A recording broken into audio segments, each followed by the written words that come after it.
Hey guys, Hop here. Thank you for tuning in to TFBTV. One of the biggest industry trends we've seen over the last couple of years is the increasing popularity of retro AR builds.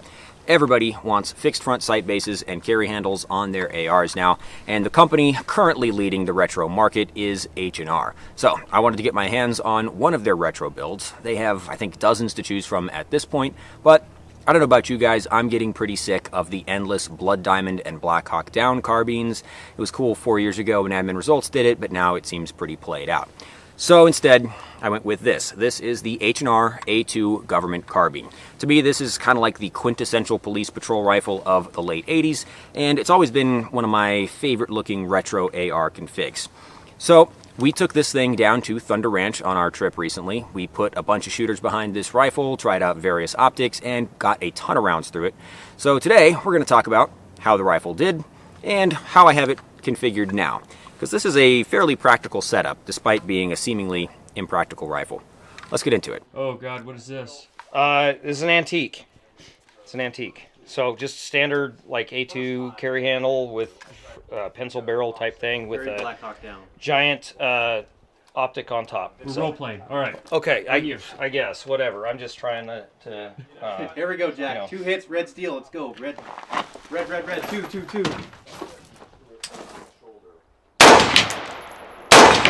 Ah, there we go. Down low. 2 hits, red steel. Oh man, safety on, finger straight, muzzle down. So if you haven't been following our SHOT Show coverage obsessively for the last couple of years, you may not be aware of what H&R actually is right now. H&R was one of the brands that PSA acquired in, I think, the aftermath of the Cerberus Group implosion. It was a massive umbrella organization that owned a whole bunch of different brands and companies, and when they went under, everything went up for auction. PSA bought a whole bunch of it. One of the things that they ended up with was the brand name H&R. And I don't think that time H&R even still made any guns. I think it really was, just a logo and a name. Once upon a time, H&R was a very well-known firearms manufacturer, and they were also known for having produced some of the original M16 rifles during the Vietnam War. So there is actually some historical connection between H&R as a brand and the AR platform, even though I think they were most well-known for stuff like shotguns and break-action revolvers. PSA also acquired the company Nodak Spud, which for a very long time was one of the only companies that was producing clone correct or retro AR receiver sets. So lowers that don't have the fencing around the magazine release button. If you're trying to make an actual, early Vietnam clone, you got to source that proper receiver or you got to modify an existing one. So Nodak Spud created receivers that were actually based on the original patterns. Basically everything throughout the entire history of the AR platform. They also did uppers, so they had A1 carry handles, they had, slick side Colt 601 carry handle uppers, they had A2s, they had Canadian C7s. So Nodak Spud was the company that made all of that stuff, and chances are that if you were buying a retro rifle like 5 to 10 years ago, it was just made out of Nodak Spud parts regardless of the brand. For example, Brownell's retro guns, all of those I think you would see marked NDS on the upper, the forge mark, to indicate that they were made by Nodak Spud. So PSA acquires H&R, a brand associated with retro ARs, and they acquire Nodak Spud, a company that produces retro AR components. Boom, they're in business. We own an A1, the correct A1 upper forging die. We have an A1 forging die, an XM16E1 partial fence, and the slick side 601 style. So essentially, we can build anything. Yep. And the nice thing is we can mix and match components and get different models with the stuff I already have in-house. H&R stuff has been available on PSA's website for I think about 2 years now. They've continually expanded the lineup, adding more patterns of receiver sets and furniture and all that, and mixing and matching them into basically any historical pattern of AR that you can think of. Every time we go to a show like SHOT Show or NRAM, they're always teasing some new project, like the DOE 9mm SMG or the Colt LMG style project, which was, I think, never really more than a prototype in actuality. So with all those options to choose from, why did I go with the A2 government carbine? I think a lot of people would say this is the most boring one in the entire lineup. Well, there is a bit of a Gothic Serpent connection that we can talk about later, but I've always just really liked these. I think they're a lightweight, simple, kind of the platonic ideal of an AR carbine. These were, I believe, originally, when Colt made this design, it was essentially an M16 lower with a carbine upper. So a lot of the times you would see these marked, I believe, as like M16 A2 carbine, and that's the roll mark that H&R has decided to reproduce. So this rifle is essentially built off of an A2 style receiver set. You've got the more complicated A2 rear sight drum assembly. Otherwise, this, basically the same as ARs have always been. There are some serious clone correct touches on here. For example, this rifle, this style of rifle, I believe predated the modern castle nut used on carbine ARs. So it has an older style of castle nut that you actually had to install using a slightly different tool. Also, I don't think these were ever staked, and so this one is not staked because that wouldn't be clone correct to the original Colt A2 carbines. I think back when they were using this style of castle nut, lock ring, I think is what it's called, I don't think they were staking. We've also got a 6-position collapsing car style stock assembly, carbine buffer tube, standard 3-ounce carbine buffer in there. Trigger, mil-spec, controls, mil-spec, bolt carrier group, Carpenter 158, phosphate chrome line mil-spec, charging handle, mil-spec. They're basically hitting all of the highlights here. Barrels, specifically the lengths that H&R chooses, are probably the least clone correct part of their entire builds. However, they're actually doing it for reasons that make them a little bit more appealing as clones. So this is a 14.7-inch pencil weight barrel. If you use a 14.7-inch barrel, you can pin and weld a standard A2 birdcage flash hider on there, and you get your 16-inch overall length, meaning this is not an SBR, it's just a standard rifle. If they had gone with a 14.5 barrel, which I think was the original official barrel length of the original A2 carbine, they would have had to pin and weld an extended A2 flash hider, and it probably would have looked worse, because the A2 extended flash hider is pretty conspicuous. 0.2 inches of extra barrel, hard to notice. One last little clone correct feature is that this has the older style 6-hole ventilated carbine handguards. The newer style of clamshell handguards have 7 holes with different hole spacing. That's important if you're trying to mount certain accessories that clamp onto the barrel and then stick through the vent holes in the handguard clamshell. So this is one of the rifles we took down to Thunder Ranch for TFBTV's carbine shoot. I took my personal gun and this gun. I swapped back and forth between them, and a bunch of different shooters had their chance to get their hands on this thing as well. Everybody had pretty much the same thing to say, which is that this thing is extremely light, very handy, and really a pleasure to carry and shoot. It's probably not the easiest gun to shoot because it's a fairly gassy gun. We have a essentially 16-inch barrel with a carbine-length gas system, no tricks going on in the buffer, no gas tuning whatsoever. So yeah, it's a little bit punchy. Also, just weighs less. But that is kind of more exciting to shoot than a obsessively tuned 10-pound tactical AR. Sometimes. I don't know. I like both. 2, safety on, muzzle down, pick a hole, any hole. That's what she said. Safety For on, me, any hole's muzzle a goal. down, through the barrel. 3 from there, 3 from there. There you go, safety on. From there, with rock pile. Watch the muzzle. 2 hits. 1, my man, safety on, finger straight, muzzle down, staircase, through the cross. 2 hits red. 1, 2. From there, go to kneeling. Stick it through there. Don't rest the muzzle. 2 hits on red. 2, good. Safety on. Muzzle down. Pick a hole, any hole. 1. Good. Now go low to 4. Low to 4. 400? 1 hit red. 1 hit yellow. Oh, there he is. Yellow at 2. Yellow at 200 yards. Hit! Nice. Slots right here, vertical slots. 2 hits red. Aim mag side if you need to. 1, 2. Safety on, go to the glass. 1 round red, glass, 1 round red. Good, safety.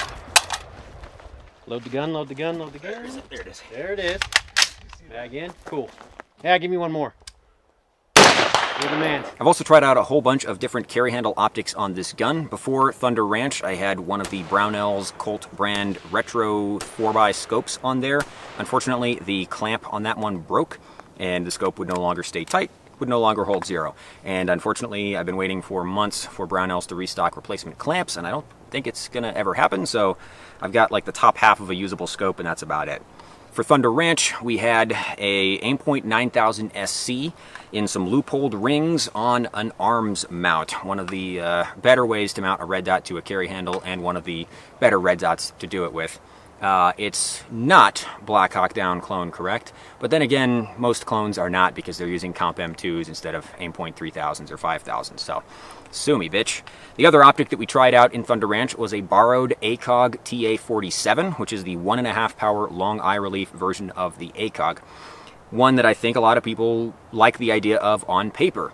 The problem is 1.5 power magnification means it's not anywhere close to being usable like a reflex sight, but it's also not any amount of usable magnification whatsoever. It kind of is the worst of both worlds. So we've just been shooting out to 700 yards. I switched a red dot off of my A2 retro carbine and stuck a 1.5 power ACOG on there. We got it zeroed in about a minute and a half, and then took it out to 700 yards in about 10 minutes, using a lot of like kind of creative holds inside the reticle.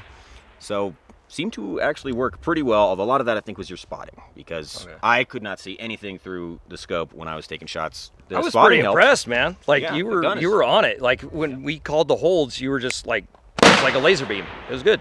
Yeah, so I was using the reference, there's a lighted center portion of the crosshair, and then there's thin, unlighted portions of the crosshair, and then there's thick portions of the crosshair, and that's all I've got to work with, but that actually gives me a bunch of little imaginary lines that I can use. I was all the way on the other side from you. I was on the opposite side. I didn't know you were shooting 1.5. Like you were going too fast, and I mean like making your hits faster than I would have anticipated. Yeah. I don't think I could. Yeah. My old man vision. No, I'd probably awesome. I'd rather have Luke's ACOG, but you did, I would say, about as well as Luke did, even though you have a lesser powered ACOG, and you're handicapped too with the height over bore and no cheek weld, and more of a chin weld, so, and an antique rifle. Yeah. So, but we were able to do it, so it's pretty rad. We were still able to get hits out to a pretty decent range with it, as well as use it at the more up-close run-and-gun type segments, but it just wasn't that enjoyable of an experience. The optic that I have on here right now is a TA33 ACOG, which is the 3-power long eye relief ACOG. This, I think, is a much better fit. The eye relief is still good, just like the TA47. You want to mount it right here so that it doesn't block access to your rear sight aperture, and this gives you a pretty decent amount of eye relief, and having 3-power magnification at your disposal is certainly a lot better than 1.5. Also, this has a usable BDC, which you can use to range a target and engage a target, as opposed to the basic crosshair of the TA47. And if you really, really want to, you can still just drop down and use the iron sights if you want to take shots at closer range, or if something happens to this, or as we saw at Thunder Ranch, if you're just not comfortable getting your head all the way up there, you hand this off to somebody else and they can just use the iron sights. I did have this sling set up on the gun when we were at Thunder Ranch. This is a special TFBTV edition Vickers sling that James had made in tiger stripe camo. This is attached through the back of the stock here, and then to the regular sling loop on the front of the sight base up front. This is not a great way to use a sling. It's fairly cumbersome, doesn't really give you all the advantages of like a modern quick adjust 2-point sling, but certainly workable. It was fine for the class, and it's not really worth adding any other sling attachments on there.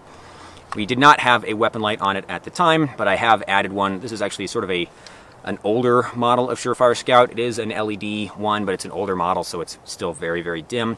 And that is mounted to a GG&G slick thing, I believe is what they call it. Basically, this thing clamps inside the front sight base. One side has a pick rail, the other side has a sling QD cup, which I'm not using. I'm just using the pick rail. You can get these made by Midwest, other people as well, but GG&G makes some pretty cool stuff. All of it seems to be focused on the AR market 15, 20 years ago. I don't know why they haven't caught up, but I'm kind of glad they haven't. This gun did originally come with an A2 grip. I replaced it with a reproduction A1 grip because I find them to be more comfortable. These reproductions aren't super good quality. Like the little overhang ledge on the back here is pretty conspicuous, especially compared to like a properly fitted A2 grip. But I don't know. That part doesn't bother me. I just don't want the finger nub. One last cool thing to mention is this Tiger Stripe magazine. These are from Duramag. These are not painted or coated or anything like that. The camo patterns on these are actually part of the anodizing. Not sure how they do it. It's some kind of process, I guess, that they came up with, but they have a couple of different colors of these, and maybe more of them are coming soon. They were nice enough to give me this thing at NRAM this year because I told them I had this sling, and I like it when the camo patterns match. So how did this thing do at Thunder Ranch? It was flawless. I had a couple 100 rounds on it before we went down there, and then at Thunder Ranch we put about 1,000 rounds through it in 2 days. A lot of that was lightweight frangible stuff and did not give this gun any issues. Haven't had any reliability problems whatsoever. But this thing is pretty generously gassed, as you can see when you shoot it. It's quite a punchy gun, so it's going to take a lot to slow one of these things down. It's just a very basic configuration. Carbine length gas on a almost 16-inch barrel. That should basically run anything forever. This gun is now at approximately 2,000 rounds, which is not nearly enough to start inducing parts breakages or like real wear with an AR. So, you know, it's anyone's guess how well these things will hold up long term. The AR platform is essentially solved, so any properly assembled AR should go for a pretty long time before you start to notice any sort of parts wear issues. So if you want to get yourself a retro AR, should it be one of these? Well, this is a relatively practical configuration for a retro rifle. It is very lightweight, and we've still managed to check all the boxes. We've got light, sling, and optic. We've got some usable magnification. We've got backup iron sights. We have a weapon light and a sling. And everything else about it is just standard AR. So you could still definitely make use out of one of these. I suspect most people are not as romantic about the A2 government carbine as I am. However, I might be able to change your mind a little bit because this actually is probably a little closer to being Gothic Serpent clone correct than a lot of the Gordon carbine builds that you see. Because my understanding is that a lot of commercial off-the-shelf A2 government carbines were purchased by Rangers and Delta because they couldn't get enough Colt 727s. So when you see somebody with a 12.5 carry handle build, and they call it a Gordon carbine, what that actually is a Black Hawk Down carbine. It is movie correct. It's not really Gothic Serpent correct. This might actually be, though. Something to think about. All right, thank you for watching, guys. That's all I got for you today. TFB TV is supported by our sponsors, Ventura Munitions and Top Gun Supply. We are also directly supported by our viewers via Subscribestar. Go ahead and join us over there if you'd like to be eligible for some giveaways that James puts together, and if you want to make these interesting trips to Thunder Ranch possible, where we can shoot a whole bunch of guns and bring you guys some pretty cool videos. See you next time.